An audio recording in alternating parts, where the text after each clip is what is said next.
Kylie Jenner. She's a foodie. Gochujang, egg, kimchi, kewpie mayo.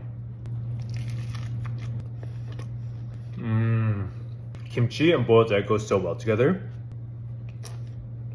Next up is a Kylie Jenner avocado toast.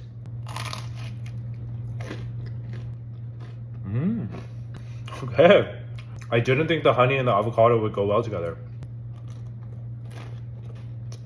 I'll make that again. Next up, my cottage cheese toast. 9 out of 10. I freaking love cottage cheese. Next up, my dessert toast. Peanut butter, honey, banana, cinnamon, and roasted almonds.